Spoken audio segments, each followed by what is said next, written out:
частный самолет коснулся полосы мягко, почти бесшумно, будто и он понимал, что этот прилет должен остаться незаметным. Он специально никого не предупредил, ни помощницу, ни водителя, ни даже домоправительницу. Ему вдруг захотелось увидеть дом без подготовки, без парадного порядка, без натянутых улыбок. Хотелось проверить, живет ли там что-то настоящее, когда его нет. Пока машина мчала его по ночному шоссе, он листал отчет на планшете, но мысли ускользали. Сделка в Цюрихе закрыта, партнеры довольны, журналисты называют его стратегом года. Все шло по плану. Всегда шло по плану. Он строил жизнь как бизнес, с расчетом, графиком, дедлайнами. Даже отпуск был вписан в календарь как обязательный пункт для поддержания имиджа. Только одно в этом идеально выстроенном механизме почему-то все чаще давало сбой: тишина в доме, когда он возвращался. Ворота особняка открылись автоматически. Сад был освещен мягкими фонарями, фонтаны тихо журчали, как и всегда. Все выглядело безупречно. Но сегодня в окнах горел свет не только в кабинете и кухне, светилась гостиная. Он взглянул на часы. Дети обычно в это время либо на занятиях, либо уже у себя. Что-то было иначе. Он вошел в дом тихо, стараясь не издать ни звука. В холле пахло корицей и ванилью. Странно, он не помнил, когда в последний раз здесь что-то пекли просто так, не по заказу. Он снял пальто, оставил чемодан у стены и уже собирался позвать домоправительницу, как вдруг услышал голоса из гостиной. А если он снова не сможет? Голос младший дрожал. Вдруг опять скажет, что срочно улетает. Он замер. Сердце неожиданно ускорилось. «Мы все равно должны попробовать», — ответил старший сын. Голос у него стал ниже за последний год. Он даже не заметил, когда это произошло. Я отправил письмо через его секретаря. Она сказала, что передаст лично. Письмо. Ему. Он сделал шаг ближе к арке, ведущей в гостиную, оставаясь в тени. Странное чувство сжало грудь, смесь любопытства и чего-то неприятного. «Я написала, что нам не нужны подарки», — тихо добавила средняя дочь. «Ни поездка, ни новые телефоны. Ничего. Пусть просто будет с нами». В комнате повисла тишина. Слышно было только тиканье часов. «Думаете, он вообще это читает?» Почти шепотом спросила младшая. Или ему все фильтруют? Он почувствовал, как внутри что-то обрывается. Его дети обсуждают, читает ли он их письма. Как будто он не отец, а какой-то далекий руководитель, которому нужно пробиваться через секретаря. Он невольно вспомнил, как выстроил вокруг себя систему: ассистенты, охрана, расписание по минутам. Даже дома к нему нужно было записываться, чтобы обсудить что-то важное. Он считал это нормальным: порядок, дисциплина, эффективность. Он ведь работал ради них. Чтобы у них было все. «А если он согласится?» — спросил сын. «Тогда нам нужно подготовиться». «Ничего не нужно готовить», — возразила средняя. «Мы же просим просто день. Без телефонов. Без встреч. Чтобы он не уходил посреди разговора». Эти слова ударили сильнее любого обвинения. Он вспомнил, как однажды ужинал с ними, и в разгар разговора о школьном проекте поднялся, потому что это важный звонок. Вернулся через 40 минут, а дети уже разошлись по комнатам. Он тогда не придал этому значения. «Работа не ждет. Я хочу, чтобы он досмотрел со мной фильм до конца», — тихо сказала младшая. В прошлый раз он ушел на середине. Он закрыл глаза на секунду. Он действительно ушел. Даже не помнил, что это был за фильм. На столе лежал раскрытый блокнот. Крупные, немного неровные буквы. Он не видел текста полностью, но заметил первые строки. «Папа, можно мы попросим тебя об одном подарке?» Подарки. Он привозил им часы, редкие кроссовки, организовывал праздники с артистами. Он думал, что компенсирует отсутствие щедростью. А они писали письмо с просьбой о времени. его времени. Он вдруг ощутил странную пустоту, как будто вся его уверенность дала трещину. Миллионы на счетах, контракты, недвижимость – все это сейчас казалось второстепенным. Самое дорогое, оказывается, тихо сидела в гостиной и сомневалась, найдет ли отец для них один день. Он сделал глубокий вдох и шагнул в свет. Дети подняли головы почти одновременно. В их взглядах не было бурной радости. Было удивление. И осторожность. «Папа», — произнес сын. Он смотрел на них и впервые за долгое время не знал, что сказать. Все привычные фразы про сделки, успехи, планы были неуместны. Он перевел взгляд на блокнот. «О чем вы хотели меня попросить?» Тихо спросил он. И в этот момент он уже понимал, что ответ может изменить гораздо больше, чем любая из его многомиллионных сделок. Он медленно прошел вглубь гостиной, словно боялся спугнуть этот хрупкий момент. Дети не вскочили, не бросились обнимать, они просто смотрели на него, будто пытались понять, настоящий ли он или очередное краткое появление между перелетами. В этом взгляде было больше взрослости, чем ему хотелось бы видеть. На столе лежал раскрытый блокнот, рядом ручка и смятые листы черновиков. Он заметил, что почерк старшего стал увереннее, строчки ровнее. Когда это произошло? Когда его сын успел повзрослеть настолько, что начал формулировать просьбы официальным тоном. «Ты рано», — осторожно сказала средняя дочь. «Освободился раньше», — ответил он автоматически, тем же тоном, каким обычно объяснял изменения в расписании партнерам. Слова прозвучали сухо. Он сам это услышал. Он подошел к столу и, не спрашивая разрешения, взял блокнот. Пальцы, привыкшие подписывать контракты на миллионы, вдруг замерли над детскими строками. «Папа, мы знаем, что ты очень занят. Мы гордимся тобой. Правда. Но можно мы попросим один день? Только наш. Без работы. Чтобы ты не отвечал на звонки. Чтобы ты был с нами с утра до вечера». Он сглотнул. Дальше шел список, ни капризов, ни требований. Простые вещи. Позавтракать вместе. Сходить в парк, как раньше. Поиграть в настольную игру. Посмотреть фильм и не ставить его на паузу. Просто поговорить. Он почувствовал, как в груди поднимается что-то тяжелое и непривычное. В переговорах он всегда контролировал эмоции. Здесь нет. «Вы могли сказать мне напрямую», — произнес он тихо, не отрывая взгляда от страницы. Сын усмехнулся, не дерзко, а устало. «Когда?» «Между звонками». Фраза была спокойной, но точной. Он не нашел, что возразить. Младшая теребила край свитера. «Мы пытались», — прошептала она. «Но ты все время спешишь». В его памяти всплыли вечера, когда он действительно заходил домой на минуту. Быстро целовал их в макушке, обещал обязательно поговорить завтра и закрывался в кабинете.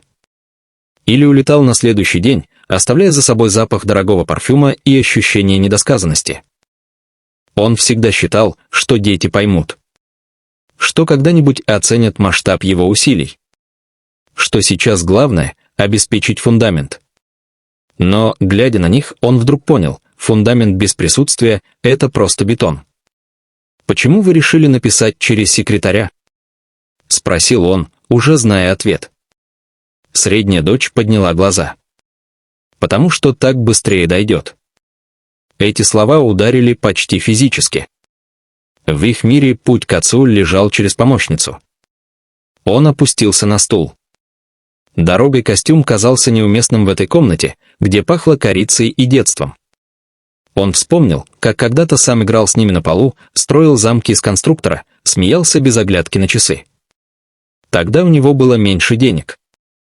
Гораздо меньше. Но времени больше. «А если я скажу «да»?» — спросил он неожиданно даже для себя. Трое детей переглянулись. «По-настоящему». Осторожно уточнил сын. «По-настоящему». В комнате снова стало тихо. Но теперь это была другая тишина, наполненная ожиданием. Тогда, начало младшее, и в ее голосе впервые прозвучала искренняя надежда. Тогда завтра. Он машинально потянулся к телефону в кармане, чтобы проверить календарь. И замер. Этот жест был слишком привычным. Слишком автоматическим. Он медленно убрал руку. «Завтра», — повторил он. «Я отменю встречи». Сын недоверчиво нахмурился. «Все». Он кивнул. Внутри тут же вспыхнуло беспокойство. Совет директоров, инвесторы, утренний созвон с азиатскими партнерами. Это будет непросто. Придется объяснять. Переносить. Возможно, кто-то останется недоволен. Но впервые за долгое время мысль о чьем-то недовольстве не показалась катастрофой. «Мы не хотим проблем из-за нас», — тихо сказала средняя. Он посмотрел на нее внимательно. «Проблема была бы, если бы я не понял этого сейчас». Слова прозвучали искренне. И он сам удивился, насколько они правдивы. Он оглядел комнату. На полке стояли фотографии, школьные, семейные. На многих его не было. Он вспомнил, как говорил, «Сделаем новые, когда будет время». Время так и не нашлось. «Пап», — осторожно начал сын. «Ты не передумаешь». Вопрос был задан без упрека. Просто страх. Он почувствовал, как что-то внутри окончательно ломается, та холодная уверенность, что все можно компенсировать позже. «Нет», — сказал он твердо. «Не передумаю». Младшая вдруг вскочила и подбежала к нему, обняв за шею. Это было неожиданно и неловко, он не сразу понял, как ответить, но затем крепко прижал ее к себе. Средняя подошла следом.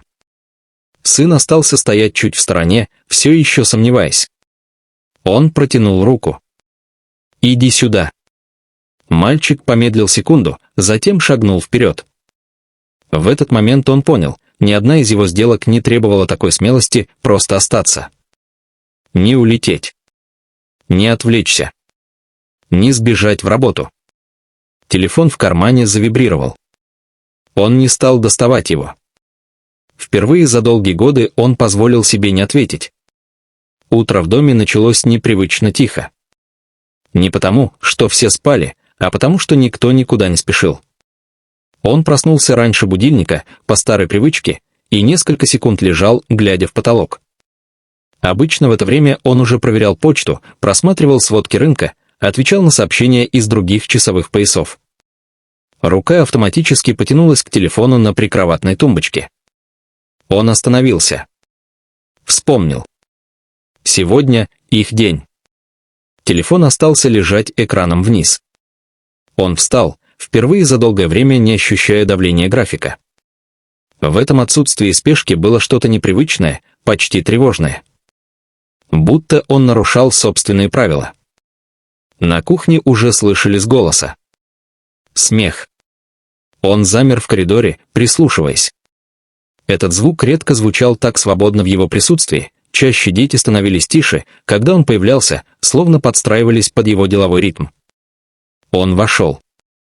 Старший стоял у плиты и пытался перевернуть блин, который упрямо складывался пополам.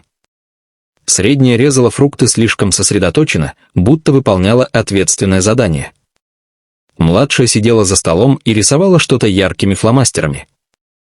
Они заметили его почти одновременно. «Ты не уехал», — сказала младшая, и в ее голосе прозвучало облегчение. Эти слова кольнули. Значит, сомнения были до последнего. «Я же обещал», — ответил он мягче, чем обычно. Он снял пиджак, который машинально надел утром, и повесил его на спинку стула. Закатал рукава рубашки. «Нужна помощь». Сын удивленно приподнял брови, но кивнул. Через несколько минут кухня наполнилась запахом жареного теста и неловкими шутками. Первый блин подгорел. Второй получился кривым. Они смеялись. Он тоже смеялся, искренне, без оглядки на то, сколько времени это занимает. Телефон снова завибрировал. Он услышал звук, почувствовал знакомый импульс срочности. Мир бизнеса не останавливался.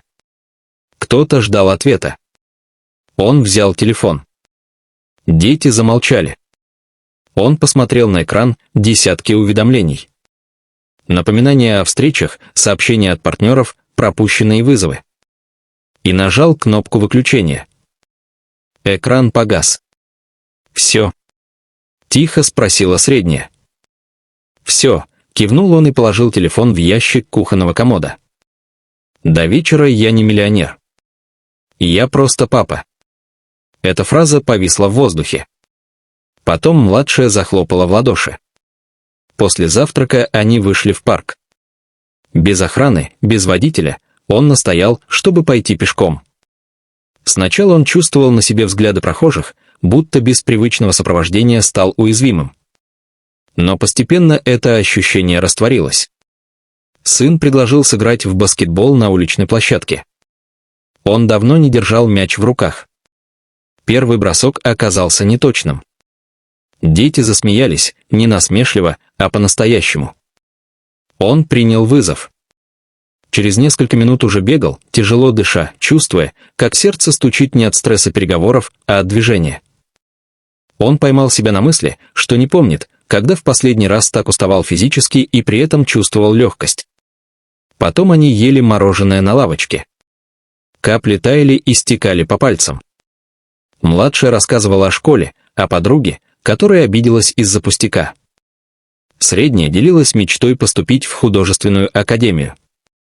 Он слушал, не перебивая, не проверяя часы. «А ты хотел стать миллионером?» Вдруг спросил сын. Вопрос застал врасплох.